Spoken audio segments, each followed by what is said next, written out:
A trombofilia é um conjunto, na verdade, de doenças que levam ao aumento da coagulação sanguínea. E como isso acontece?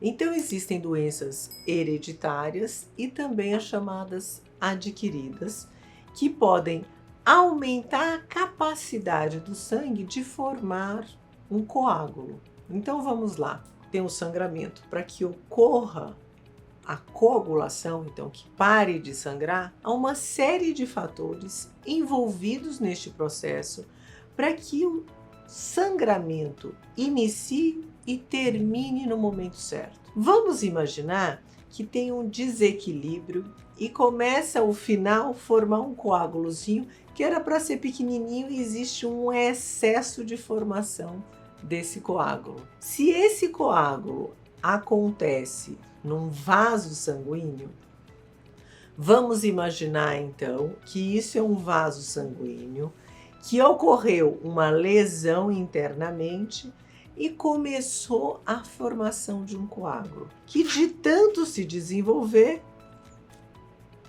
obstruiu o vaso. Aqui, a partir do momento que tem esse coágulo grande, que eu chamo de trombo, que fechou a passagem de corrente sanguínea, a gente denomina trombose. Então, quem tem trombofilia tem um aumento de risco de formar trombose. Mas ter trombofilia significa ter este problema de forma alguma. Para que ocorra a trombose, a obstrução do vaso sanguíneo, há vários fatores envolvidos. Trombofilia, uso de hormônio, gravidez, sedentarismo, intervenção cirúrgica que a pessoa fica acamada, fica sem se movimentar por um período prolongado, tabagismo, obesidade, que é extremamente importante, um fator inflamatório contínuo dentro dos vasos e com mais um fatorzinho trombofílico pode levar à obstrução. A trombose, ela tem a importância de acordo com o vaso que ela comete. Então vamos lá. Trombofilia é um conjunto de fatores que levam ao aumento da coagulação. O aumento da coagulação no vaso sanguíneo eu vou chamar de trombose quando ele fecha a passagem de sangue nesse vaso. E onde isso pode acontecer? Em qualquer vaso sanguíneo. Quando o embrião vai grudar na parede uterina, ele não encosta, ele cava e ele é envolto por vasos sanguíneos.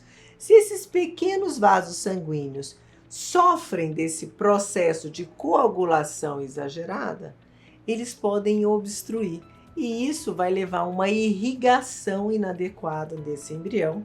E é exatamente no local onde começa essa implantação que desenvolve a placenta. E o que pode acontecer? Não ocorrer a implantação, ocorre a implantação e essa vascularização inadequada pode ser insuficiente para irrigar esse embrião e ocorre o aborto, ou futuramente esta placenta se desenvolve a partir destes vasos sanguíneos e ela vai se desenvolvendo meio capenga, com uma certa deficiência, com uma irrigação inadequada. Ela evolui até um certo ponto e simplesmente para de funcionar. E aí pode ocorrer a morte do bebê dentro do útero. Quando não ocorre efetivamente a morte do bebê, essa vascularização com essa placentação inadequada leva a uma placenta que não consegue levar nutrientes na quantidade certa.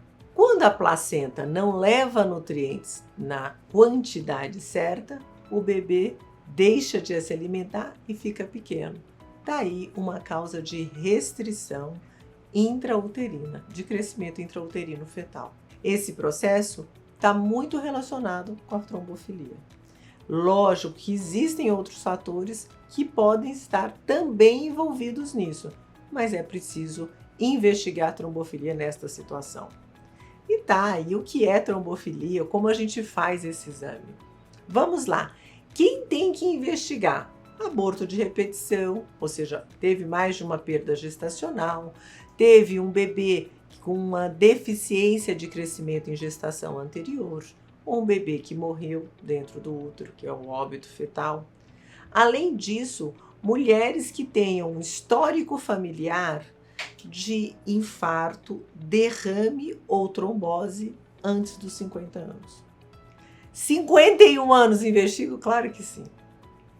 Pessoas absolutamente jovens que têm uma trombose no coração é um infarto, que tem uma trombose no cérebro é derrame.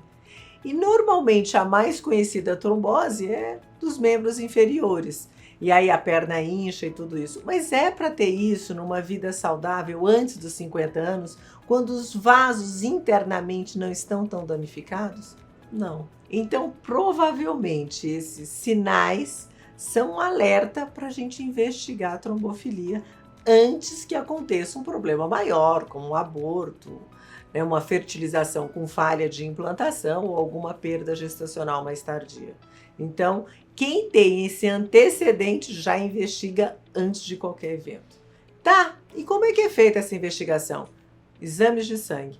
Mas não é uma simples coleta, fiz exame de rotina e tá tudo certo. Não, existem exames específicos para isso. Como eu disse anteriormente, a gente vai pesquisar esse desequilíbrio na formação do coágulo. Então, a gente vai pesquisar os fatores envolvidos na coagulação sanguínea, falta o freio para essa coagulação ou algo que esteja estimulando, ou faltando o anticoagulante natural. Então, vamos lá. Quais são os anticoagulantes naturais que são pesquisados?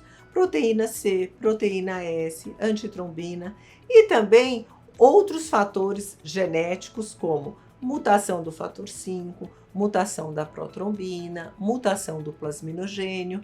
Todos esses fatores estão interferindo no equilíbrio da coagulação e são geneticamente determinados. Eu disse também que esses sintomas podem ser adquiridos.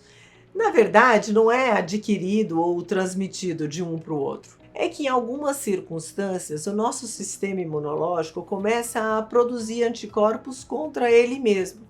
Uma doença muito comum é a tireoidite de Hashimoto, anticorpos contra a própria tireoide.